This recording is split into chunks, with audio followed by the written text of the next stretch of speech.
नहमदु व नसल्ली अला रसूलिल करीम अम्मा बाद फ़ाऊज़ु बिल्लाहि मिनश शैतानिर रजीम बिस्मिल्लाहिर रहमानिर रहीम रब्बि इश्रह ली सदरी व यस्सिर ली अमरी वहलुल उक़दतम मिन लिसानी यफ़क़हू क़ौली। आज तफ़सीर कुरान का पारा 5 हम स्टार्ट कर रहे हैं और अगेन इम्पॉर्टेंट है कि इस सीरीज़ में बड़ी डिटेल में मैं आपसे डिस्कस कर रहा हूँ स्टेप बाय स्टेप और पारे के लिहाज से वन बाय वन जो मुख्तसर और जामिया तफसीर है। तो 5वें पारे में सूरह निसा बयान हुई है। इस सूरत में जैसा कि इसके नाम से जाहिर है कि इसमें बच्चों और ख़वातीन के मिसाइल बयान हुए हैं और इस्लाम में इस्लामी माशरे के इस्तेहकाम के असूलों का तज़किरा हुआ है। बतौर ख़ास आइली माशरती, सियासी और अदालती अहकाम बयान किए हैं। मज़ीद इस्लामी रियासत के बैरूनी दुश्मनी और अंदरूनी दुश्मन मुनाफिकीन की अलामात और इनसे मुसलमानों के ताल्लुकात पर डिस्कस की गई है। तो इस्लाम की दो खूबियाँ यहाँ पे बयान की गई हैं सूरह निसा 26 और 27 में। अल्लाह चाहता है कि तुम्हारे दिल खोलकर बयान करे और तुम्हें इन लोगों के तरीकों पर चलाए जो तुमसे पहले थे और तुम पर मेहरबानी फरमाए। और अल्लाह सब कुछ जानने वाला है, कमाल हिकमत वाला है। और अल्लाह चाहता है कि तुम पर मेहरबानी फरमाए। और जो लोग ख्वाहिशात की पैरवी करते हैं वो चाहते हैं कि तुम सीधे रास्ते से हट जाओ। बहुत बड़ा हट जाना। माशी इस्तेहसाल करने की ममानत है। तमाम मुसलमान आपस में भाई भाई हैं, इन्हें एक दूसरे के साथ ताउन करना चाहिए, एक दूसरे का माशी इस्तेहसाल नहीं करना चाहिए। अल्लाह ताला का इरशाद है सूरह निसा की आयत 29 में, ए लोगों जो ईमान लाए हो अपने माल में बातिल तरीके से ना खाओ मगर ये कि तुम्हारी आपस की रजामंदी से तिजारत की कोई सूरत हो और अपने आप को कत्ल ना करो। बेशक अल्लाह ताला तुम पर हमेशा से बेहद मेहरबान है और जो ज्यादती और जुल्म से ऐसा करेगा तो अनकरीब हम इसे आग में झोंकेंगे और ये अल्लाह पर हमेशा से बहुत आसान है। तिजारत की तारीफ ही ये है कि जिसमें लेन देन में फरीकैन की खुशी शामिल हो और खुशी तभी होती है जब दूसरे को धोखा ना दिया जाए। इसके अलावा किसी का माल धोखाधड़ी, फ्रॉड, चोरी, डाका जनी, रिश्वत, सूद किसी भी तरीके से लेना जिसमें दूसरे की रजामंदी शामिल ना हो हराम है और ये दूसरे का मुआशी कत्ल है। इसकी सजा जहन्नुम है। दुनिया का निज़ाम चलाने के लिए अल्लाह ताला ने इंसानों के मरातिब में फ़र्क रखा है। कोई बादशाह है, कोई रियाया है, कोई मालिक है, कोई मुलाजिम है, कोई मालदार है तो कोई गरीब है। मुआशरे का इस्तेहकाम इसी में है कि हर शख्स जो मुकाम मिला है इसे तस्लीम किया जाए, इसका एहतराम किया जाए, इसे घराने और इसका मर्तबा छीनने की तमन्ना हरगिज ना की जाए क्योंकि ये अल्लाह ताला के निज़ाम से जंग है। अल्लाह अकबर।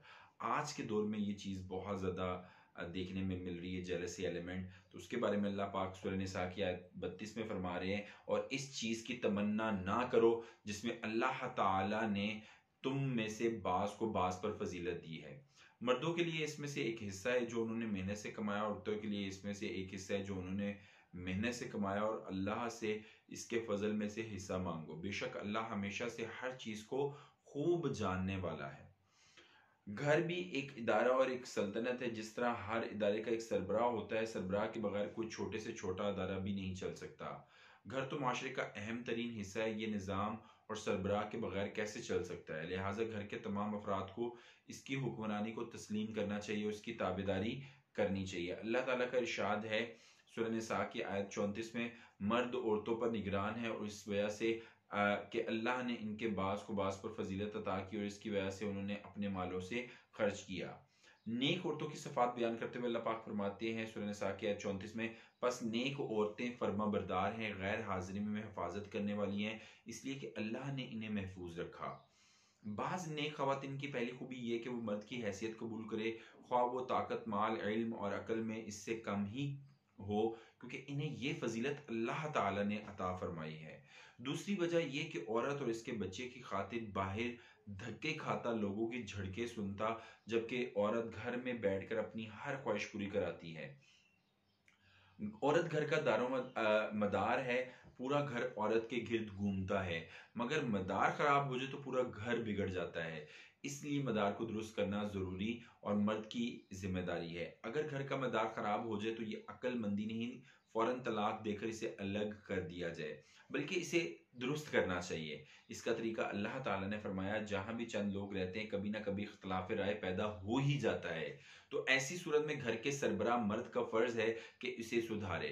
हमारे खालिक व मालिक ने खानगी बिगाड़ को सुधारने का तरीका बयान करते हुए फरमाया, सबसे पहले इसे वज़ा नसीहत करो, बिस्तर में जुदाई इख्तियार कर लो, यानी इससे जिनसी ताल्लुक को मुनक़ता कर लो। इसी तरह से फिर ना सुधरे तो इसे मारो, और रसूलुल्लाह सल्लल्लाहु अलैहि वसल्लम ने फरमाया, इतना मारो कोई जिस्म पर निशान ना पड़े। ये सनन अबू दाऊद की हदीस पाक है। ये नहीं कि हड्डी पसली एक कर दो, एक्सट्रीमिस्ट बन जाए। इनमें से किसी भी काम से वो हट दर्मी छोड़कर खावंद की इताअत करने लग जाए तो फिर मजीद सजा ना दो। अगर मार से भी ना दुरुस्त हो तो दोनों खानदानों के बुजुर्गों को इस मसले में इन्वॉल्व कर लो। दोनों खानदानों के एक एक संजीदा और फैसला करने की सलाहियत रखने वाले शख्स की एक अदालत बनाओ, इनके सामने मसला रखो, जो वो फैसला करें फरीकन इस पर अमल करें। सूरह निसा की जो 34 और 35 आयत है, ये बड़ी कमाल इसमें एक्सप्लेनेशन बता दी है। मर्द औरतों पर निगरान है, इस वजह से कि अल्लाह ने इनके बास को बास पर फजीलत अता की, और इस वजह से कि उन्होंने अपने मालों से खर्च किया। पस नेक औरतें फर्मा बरदार हैं, गैर हाजिरी में हिफाजत करने वाली हैं, इसलिए कि अल्लाह ने इन्हें महफूज रखा। और वो औरतें जिनकी नाफरमानी से तुम डरते हो, सो इन्हें नसीहत करो और बिस्तरों में से इनसे अलग हो जाओ और इन्हें मारो। फिर अगर वो तुम्हारी फर्मा बरदारी करें तो इन पर ज्यादती का कोई रास्ता तलाश ना करो। बेशक अल्लाह हमेशा से बहुत बुलंद, बहुत बड़ा, और अगर इन दोनों के दरमियान से डरो तो एक मुनसिफ मर्द के घर वालों से और एक मुनसिफ औरत के घर वालों से मुकर्रर करो। अगर वो दोनों इस्लाह चाहेंगे तो अल्लाह दोनों के दरमियान मुआफ़क़त पैदा कर देगा। बेशक अल्लाह हमेशा से सब कुछ जानने वाला, हर चीज़ रखने वाला है। इस मकसद का प्रोग्राम यह है कि ऐसा ना हो कि छोटी मोटी गलतियों पर सीधा तलाक़ें देने लग जाओ, ये जायज़ नहीं है। अल्लाह ताला के इस प्रोग्राम के मुताबिक अगर घरेलू बिगाड़ को दुरुस्त किया जाए तो 90% तलाक़ें कम हो जाएंगी। माशरती हकूक़ का चार्टर अल्लाह पाक ने बताया, और घरेलू और ख़ानदानी हकूक़ बयान करने के बाद माशरे के दूसरे अफराद के हकूक़ बयान किए हैं। माशरे में सबसे ज़्यादा हक वालिदैन का, इनके साथ एहसान वाला रवैया इख्तियार किया जाए। फिर वालिदैन की निस्बत से बाकी ख़ानदान के लोगों के हकूक़ हैं, इनका ख्याल रखा जाए। यतीम बच्चों पर एहसान किया जाए, गरीब और मसाकीन का ख्याल रखा जाए। पड़ोसी के साथ अच्छे ताल्लुकात रखे जाएँ।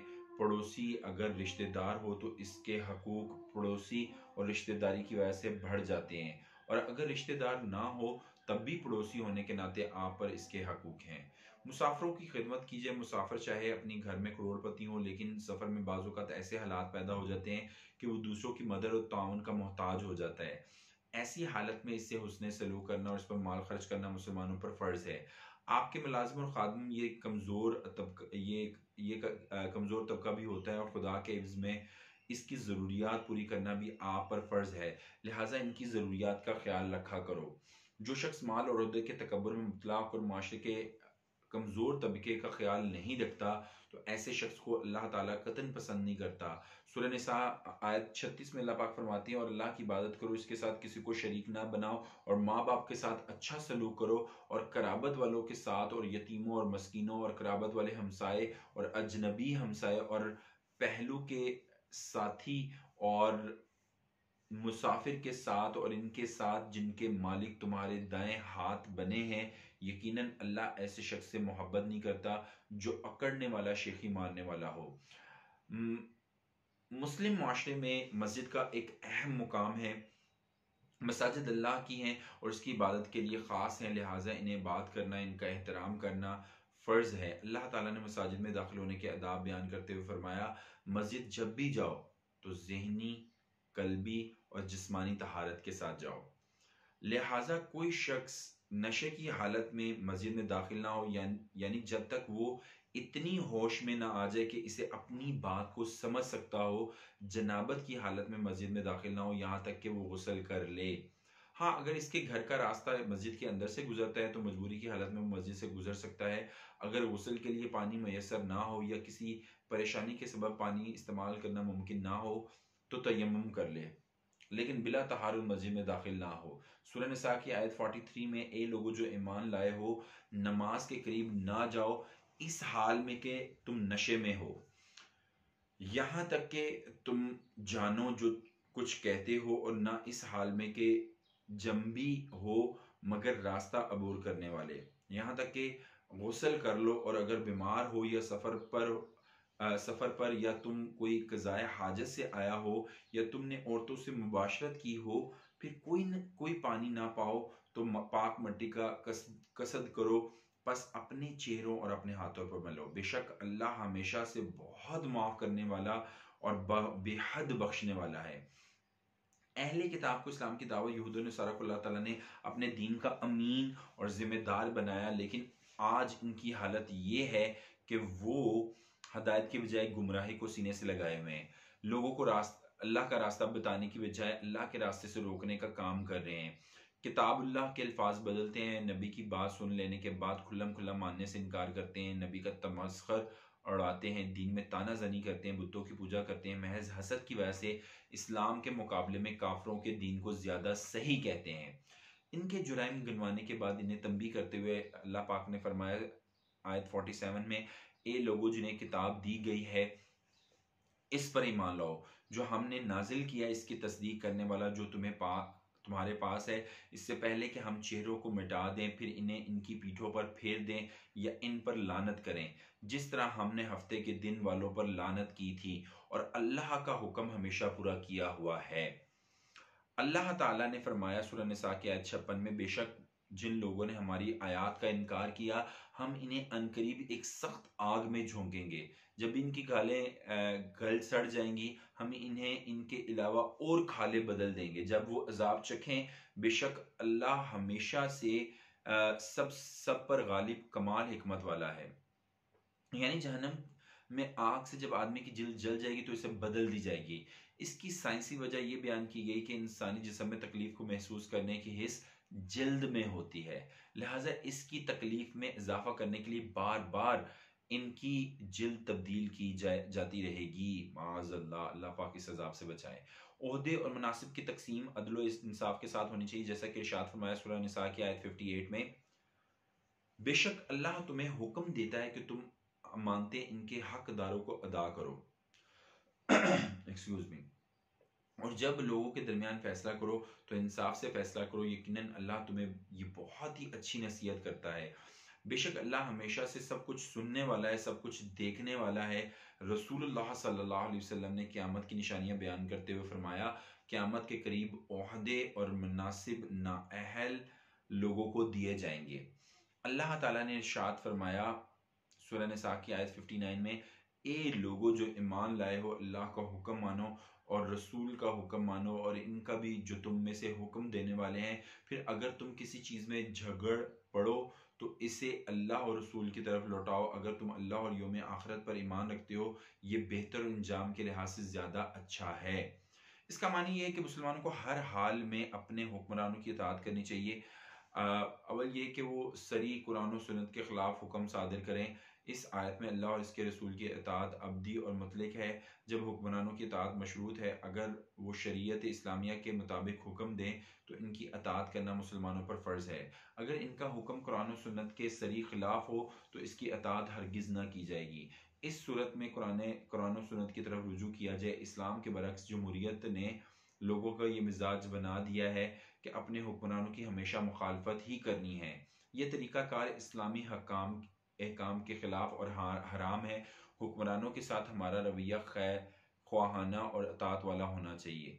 जब हम इनके साथ खैर ख्वाहाना और अतात वाला रवैया इख्तियार करेंगे तो कोई वजह नहीं कि हुक्मरान अपनी कौम के जज्बात का ख्याल ना रखें। जब पूरी कौम हुक्मरानों के पीछे लट लेकर पड़ी रहेगी और इनसे कुर्सी छीनने की कोशिश में रहेगी तो हुक्मरान भी इनसे दुश्मनी वाला ही सलूक करेंगे। इसलिए हमें हुक्मरानों के मामले में अपना रवैया दुरुस्त करना चाहिए।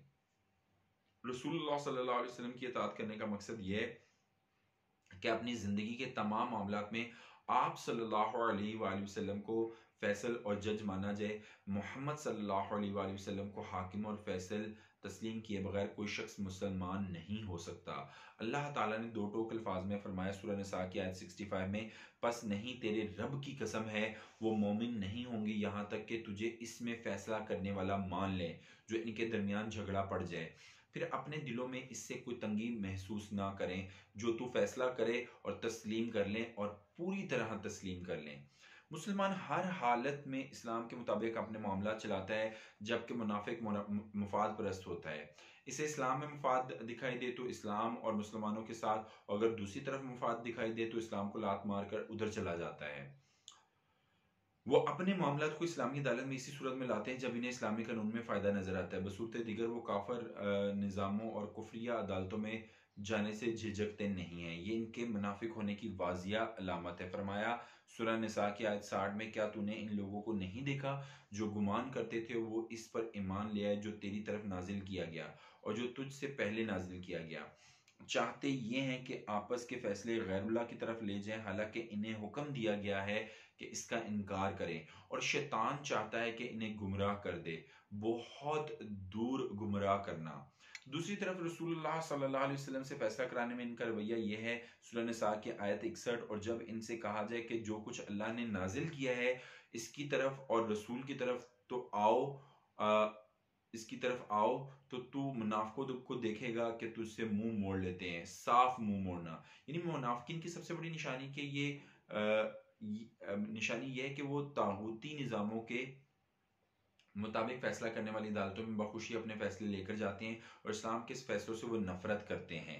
सूरह फातिहा में मुसलमान बंदे की तरफ से हदायत याफ्ता लोगों के रास्ते पर चलने की दुआ की गई है।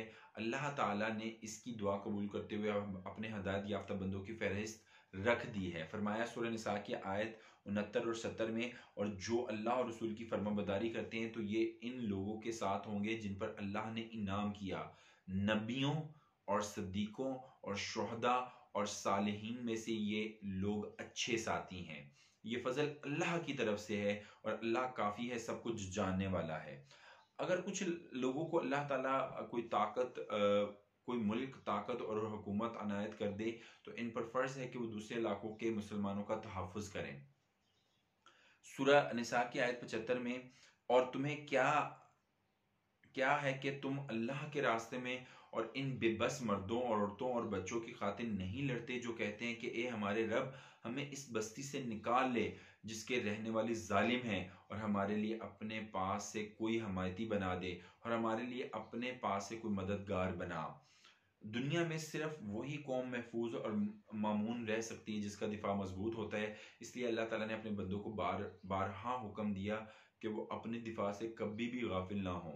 फरमाया सूरह निसा की आयत 71 में, ए लोगों जो ईमान लाए हो, अपने बचाव का सामान पकड़ो, फिर दस्तों की सूरत में निकलो या इकट्ठे होकर निकलो। दूसरी जगह फरमाया कि हालत जंग में अगर तुम नमाज पढ़ रहे हो तो दौरान नमाज भी अपनी दिफाई हथियारों से गाफिल नहीं होना। सूरह निसा 102, और वो नमाज पढ़ते हुए भी अपने बचाव का सामान और अपने हथियार पकड़े रखें। वो लोग जिन्होंने कुफर किया चाहते हैं कि काश तुम अपने हथियारों, अपने सामानों से गफलत करो तो वो तुम पर एक ही बार हमला कर दें। अल्लाह ताला ने फरमाया आयत 79 में, जो कोई भलाई तुझे पहुंचे सो अल्लाह की तरफ से है, और जो कोई बुराई पहुंचे सो तेरे नफ्स की तरफ से है। अल्लाह अकबर। कि जो भी अच्छी चीज़ है वो अल्लाह ताला की तरफ से है, और जो भी कोई बुराई आई है तो वो मेरे अपने नफ्स की वजह से, वो मेरे अमाल का नतीजा है। यानी अल्लाह ताला अपने बंदों पर बिला वजह अपना फजल करता रहता है, लेकिन किसी बंदे को इस वक्त तक किसी तकलीफ और परेशानी में मुबतला नहीं करता जब तक बंदा किसी गुनाह की वजह से खुद को इसका मुस्तहिक नहीं बना लेता। मुस्लिम माशरे का एक असूल यह है कि कोई भी ऐसी खबर जिसका ताल्लुक मुसलमानों के अमन अमान से हो, इसे आम लोगों में फैलाने की इजाज़त नहीं है, बल्कि हर शख्स पर फ़र्ज़ है कि अगर इसके पास अमन अमान के हवाले से कोई खबर पहुँचे तो इसे आम लोगों में मत फैलाए, बल्कि मुतल्लिका हुकाम तक पहुँचाने ताकि वो इसका सद्भाव करें। इसके बरक्स मुनाफिकों का तरीक़ाकार ये है कि वो ऐसी खबरें फैलाते रहते हैं जिससे खौफ व हरास पैदा होता है जो माशरे के लिए तबाहकुन है। सूरह निसा आयत 83, और जब इनके पास अमन या खौफ का कोई मामला आता है तो इसे मशहूर कर देते हैं और अगर वो इसे रसूल की तरफ और अपने हुक्म देने वालों की तरफ लौटाते तो वो लोग इसे ज़रूर जान लेते जो इनमें से इसका असल मतलब निकालते हैं। और अगर तुम पर अल्लाह का फजल और इसकी रहमत ना होती तो बहुत थोड़े लोगों के सिवा तुम सब शैतान के पीछे लग जाते। हमारे यहाँ ये तस्वुर पाया जाता है कि सिफारिश करना गुनाह है। ये गलत तस्वुर है। जायज़ काम की सिफारिश सिर्फ जायज़ ही नहीं बल्कि फ़र्ज़ है, और हुक्का और हराम की सिफारिश हराम है। अल्लाह ताला का इरशाद है सूरह निसा आयत 85, जो कोई सिफारिश करे अच्छी सिफारिश इसके लिए इसमें से एक हिस्सा होगा, जो कोई सिफारिश करेगा बुरी सिफारिश इसके लिए इसमें से एक बोझ होगा, और अल्लाह हमेशा हर चीज़ पर निगहबान है। इसलिए नबी करीम सल्लल्लाहु अलैहि वसल्लम ने अपने सहाबा कराम को सिफारिश करने का हुक्म देते थे, बल्कि इनकी तरबियत फरमाते थे। एक मरतबा एक शख्स किसी काम के लिए खिदमत नबूवत में हाजिर हुआ। आप सल्लल्लाहु अलैहि वसल्लम ने इसकी बात सुनी, इसका इसका इसके काम का जायज़ था। तो आप सल्लल्लाहु अलैहि वसल्लम ने सहाबा कराम रदियल्लाहु अन्हुम से फरमाया कि अपने भाई की मेरे पास सिफारिश लेकर आओ, क्योंकि सिफारिश करने का सवाब होता है। मोमिन मोमिन का भाई है, ये मुमकिन ही नहीं कि कोई मुसलमान अपने मुसलमान भाई को किसी किस्म का नुकसान पहुंचाए। अल्लाह अकबर। इसे कत्ल कर देना तो बहुत ही दूर की बात है। अलबत्ता गलती और ख़ता से ऐसे मुमकिन है, इसे कत्ल ख़ता कहते हैं। अगर किसी से कत्ल ख़ता हो जाए तो इसकी सज़ा ये है कि अगर मकतूल इस्लामी माशरे का हिस्सा है तो इसके कातिल को चाहिए कि एक मोमिन गर्दन आज़ाद करना और मकतूल के वर्सा को दियत माफ़ कर दें तो इनकी तरफ से सदका होगा। अगर मकतूल का ख़ानदान काफिर और मुसलमान का दुश्मन था तो कातिल को चाहिए कि वो एक मोमिन गुलाम को आज़ाद कर दे। अगर मकतूल का ख़ानदान काफिर है लेकिन मुसलमानों से इसका जंग बंदी का माहिदा है, तब कातिल को चाहिए कि एक मोमिन गर्दन आज़ाद करना और मकतूल के वर्सा को दियत दे। अगर कातिल मोमिन गुलाम आज़ाद करने की ताकत ना रखता हो या गुलाम मैसर ना हो तो वो 2 माह के मुसलसल रोज़े रखे। ये इसकी अल्लाह के यहाँ तौबा होगी। सूरह निसा आयत 92। और किसी मोमिन का काम ये नहीं कि मोमिन को कत्ल करे मगर गलती से, और जो शख्स किसी मोमिन को गलती से कत्ल कर दे तो एक मोमिन गर्दन आज़ाद करना और दियत देना है जो इसके घर वालों के हवाले की गई हो, मगर ये कि वो सदका करते हुए माफ़ कर दें। फिर अगर वो इस कौम से हो जो तुम्हारी दुश्मन है और मोमिन हो तो एक मोमिन गर्दन आज़ाद करना, और अगर इस कौम में से हो कि तुम्हारे दरमियान उनके दरमियान कोई अहदो पैमा हो तो इसके घर वालों के हवाले की गई दियत अदा करना और एक मोमिन गर्दन आज़ाद करना है। फिर जो ना पाए तो पे दर पे 2 माह के रोज़े रखना, ये बतौर तौबा अल्लाह की तरफ से है, और अल्लाह हमेशा सब कुछ जानने वाला कमाल हिकमत वाला है। एक जंग में लड़ाई के दौरान एक शख्स मुसलमान मुजाहिद के सामने आ गया। मुसलमान इसे कत्ल करने लगा तो इसने कहा मैं मुसलमान हूँ। मुजाहिद ने समझा कि ये महज डर कर और मौत से बचने के लिए ऐसा कर रहा है। मुजाहिद ने इसे कत्ल कर दिया। रसूलुल्लाह सल्लल्लाहु अलैहि वसल्लम को खबर हुई तो आप सल्लल्लाहु अलैहि वसल्लम सख्त नाराज हुए। मुजाहिद ने कहा इसने मुझसे डर कर मौत से बचने के लिए कहा था। रसूल सल्लल्लाहु अलैहि वसल्लम ने फरमाया क्या तूने इसका दिल चीर कर देखा है कि इसमें ईमान है? जब इसने ये कह दिया तो आपने कैसे कत्ल कर दिया?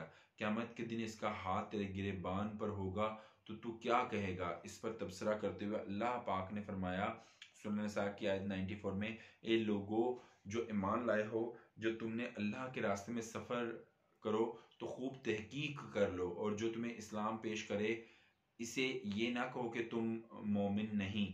तुम दुनिया की ज़िंदगी का सामान चाहते हो तो अल्लाह के पास बहुत सी गनीमतें हैं।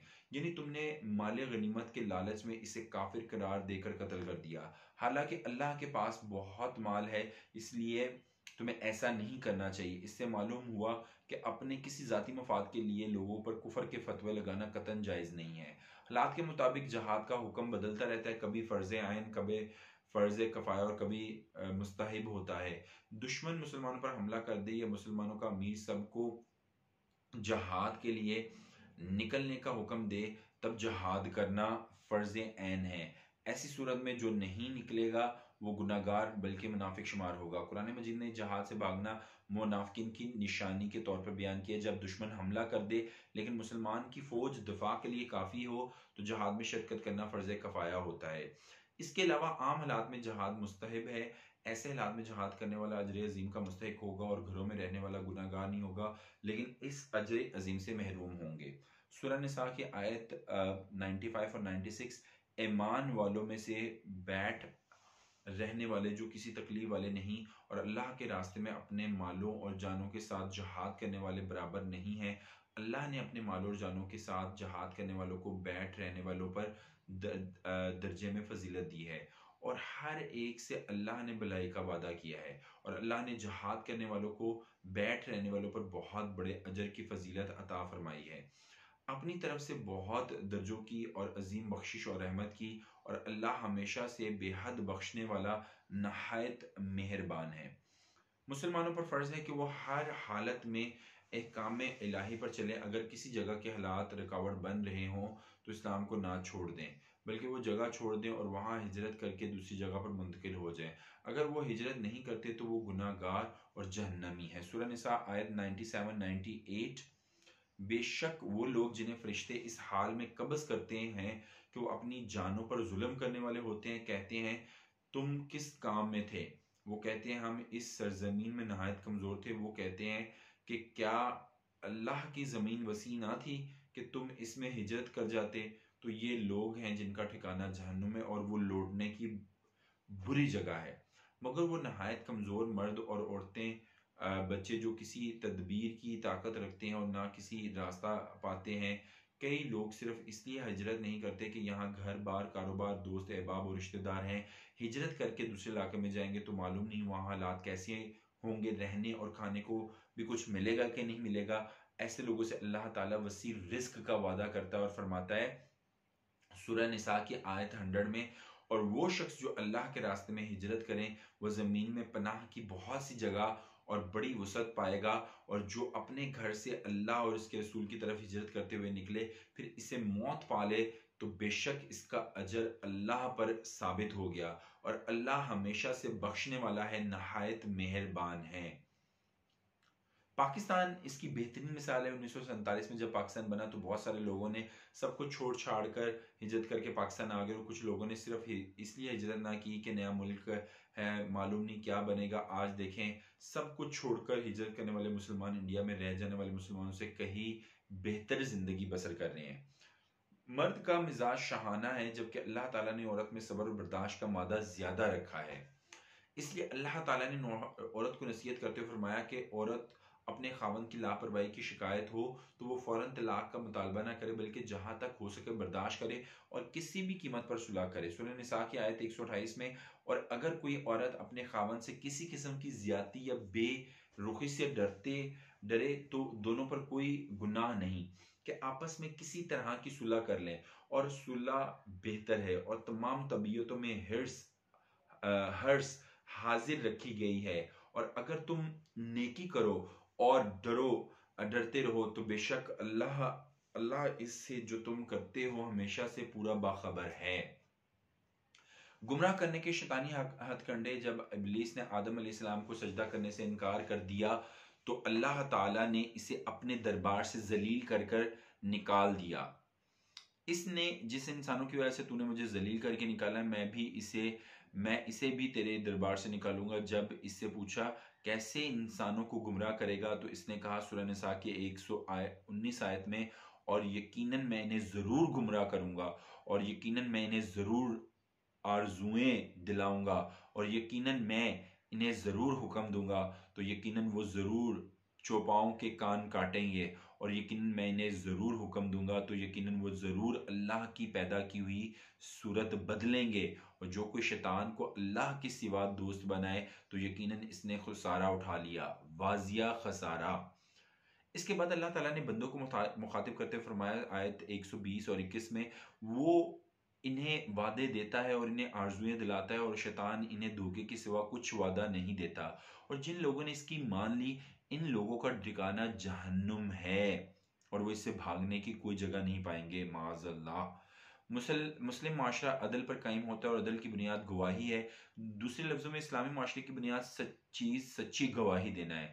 जो शख्स गवाही में झूठ बोलता है इसने गोया इस्लामी माशरे को तबाह कर दिया। सूरह निसा की आयत 135 में अल्लाह पाक फरमाते हैं, ए लोगों जो ईमान लाए हो, इंसाफ पर पूरी तरह कायम रहने वाले अल्लाह के लिए शहादत देने वाले बन जाओ। ख्वा तुम्हारी जातों या वालदैन और ज्यादा कराबत वालों के खिलाफ हो, अगर कोई गनी है या फकीर तो अल्लाह इन दोनों पर ज्यादा हक रखने वाला है। बस इसमें ख्वाहिश की पैरवी ना करो कि अदल करो, और अगर तुम जुबान को पीच दो या पहले बचाओ तो बेशक अल्लाह इससे जो तुम करते हो हमेशा से पूरी तरह बाखबर है। इस्लामी माशरे से मुतल्लिक हदायत देते हुए इसमें बसने वाले आस्तीन के साम मुनाफिकीन के किरदार से भी पर्दा उठाया है, ताकि मुसलमान इनके ईमान लाने के दावे से इन्हें मुसलमान समझ लें और नुकसान उठाएं। मुनाफिकीन मुसलमान के साथ नहीं है, बल्कि देखो और इंतजार करो कि पॉलिसी पर अमल पैरा है। अगर मुसलमान कामयाब होंगे तो इनके साथ हो जाएंगे, और अगर काफरों ने मुसलमान को खत्म कर दिया तो इनके साथ हो जाएंगे। सूरह निसा की आयत 141 में, वो जो तुम्हारे बारे में इंतजार करते हैं, फिर अगर तुम्हारे लिए अल्लाह की तरफ से फतह हो जाए तो कहते हैं कि क्या तुम्हारे साथ ना थे, और अगर का कागरों को कोई हिस्सा मिल जाए तो कहते हैं कि हम तुम पर गालिब नहीं हो गए थे, और हमने तुम्हें ईमान वालों से नहीं बचाया था। बस अल्लाह तुम्हारे दरमियान क़यामत के दिन फैसला करेगा, और अल्लाह काफरों के लिए मोमिनों पर हरगिज कोई रास्ता नहीं बनाएगा। मुसलमानों के मुकाबले में काफरों से दोस्ती लगाते हैं, काफरों को मुअज़्ज़ज़ समझते हैं। सूरह निसा की आयत 139, वो जो काफरों को मोमिनों के सिवा दोस्त बनाते हैं, क्या वो इनके पास इज्जत ढूंढते हैं? तो बेशक सब अल्लाह के लिए है। काफरों से दोस्ती को अपने लिए बायसे इज्जत समझते हैं। मुनाफिक अल्लाह को और मुसलमानों को धोखा देना चाहते हैं, दीन का मजाक उड़ाते हैं। सूरह निसा की आयत 140 में फरमाते हैं अल्लाह पाक, और बेशक इसने तुम पर किताब में नासिल फरमाया है कि तुम अल्लाह की आयत को सुनो, कि इनके साथ कुफर किया जाता है और इनका मजाक उड़ाया जाता है, उनके साथ मत बैठो यहाँ तक कि वो इसके अलावा किसी और बात में मशगूल हो जाएं। बेशक तुम भी इस वक्त इन जैसे हो। बेशक मुनाफिकों और काफरों सबको जहन्नुम में जमा करने वाला है। नमाजों में सुस्ती करते हैं, जो पढ़ते हैं वो भी महज लोगों को दिखावे के लिए पढ़ते हैं, अल्लाह का जिक्र नहीं करते। सूरह निसा की आयत 142 में, बेशक लोग अल्लाह से धोखाबाजी कर रहे हैं, हालांकि वो इन्हें धोखा देने वाला है, और जब वो नमाज के लिए खड़े होते हैं तो सुस्त होकर खड़े होते हैं, लोगों को दिखावा करते हैं और अल्लाह को याद नहीं करते मगर बहुत कम। इस्लाम को दिल से कबूल नहीं करते, बल्कि कुफर और इस्लाम के दरमियान मुतज़ब्ज़ब रहते हैं। सूरह निसा की 143 आयत में अल्लाह पाक फरमाते हैं, इसके दरमियान मुतरद्दिद हैं, न इनकी तरफ है और न इनकी तरफ, और जिसे अल्लाह गुमराह कर दे फिर तो इसके लिए हरगिज कोई रास्ता ना पाएगा। अल्लाह पाक हमें गुमराही से बचाए, आमीन। अल्लाह ताला ने मुनाफिकों के मुतालिक वाज़िया ऐलान फरमाया सूरह निसा की आयत 144 में, बेशक मुनाफिक लोग अल्लाह के सबसे निचले दर्जे में होंगे, तो हरगिज इनका कोई मददगार ना पाएगा। मुनाफिकीन से दोस्ती करना हराम है। सूरह निसा की आयत 144 में अल्लाह पाक फरमाते हैं, ए लोगों जो ईमान लाए हो, ईमान वालों को छोड़कर काफरों को दोस्त मत बनाओ। क्या तुम चाहते हो कि अल्लाह के लिए अपने खिलाफ एक वाजिया हुज्जत बना लो? यानी तुम्हें सजा देने के लिए यही एक जुर्म काफी है। मुनाफिकीन आस्तीन के सांप ये हर वक्त मुसलमानों को तकलीफ देने के लिए तकदो करते हैं, लिहाजा इनसे अपने मुआशरे को पाक करना चाहिए। इनसे हरगिज नरमी ना करें, बल्कि सख्ती के साथ इनसे निपटें। अल्लाह ताला ने मुसलमानों को मुखातिब करते हुए फरमाया सूरह निसा आयत 88, फिर तुम्हें क्या हुआ कि मुनाफिकीन के बारे में दो गिरोह हो गए, हालांकि अल्लाह ने इन्हें इसकी वजह से उल्टा कर दिया जो उन्होंने कमाया। क्या तुम चाहते हो कि इस शख्स को रास्ते पर ले आओ जिसे अल्लाह ने गुमराह कर दिया, और जिसे अल्लाह गुमराह कर दे फिर तो इसके लिए कोई रास्ता ना पाएगा। अल्लाह ताला से इज़ाब से बचने के दो असूल बयान फरमाए हैं सूरह निसा के आयत 47 में। अल्लाह तुम्हें इज़ाब देने से क्या करेगा अगर तुम शुक्र करो और ईमान लाओ, और अल्लाह हमेशा से कदर करने वाला, सब कुछ जानने वाला है। यानी अगर कोई शख्स ईमान को दुरुस्त कर ले, वेरी इंपॉर्टेंट, और अल्लाह का शुक्र अदा करे, अल्लाह इसे कभी अजाब में मुब्तला नहीं करेगा। कमाल कंक्लूड है 5वें सिपारे का कि आप सिर्फ ईमान में पुख्तगी लेके आएं और अल्लाह पाक का हमेशा शुक्र अदा करते रहें और उसके शुक्रगुजार बंदे बन जाएं। अल्लाह पाक से दुआ है कि अल्लाह पाक हमें कुरान पाक को सही मानों में पढ़ने, सही मानों में इसको समझने और सही मानों में अपनी ज़िंदगी में इम्प्लीमेंट करने की तौफीक अता फरमाए। वमा अलैना इल्लल बलागुल मुबीन।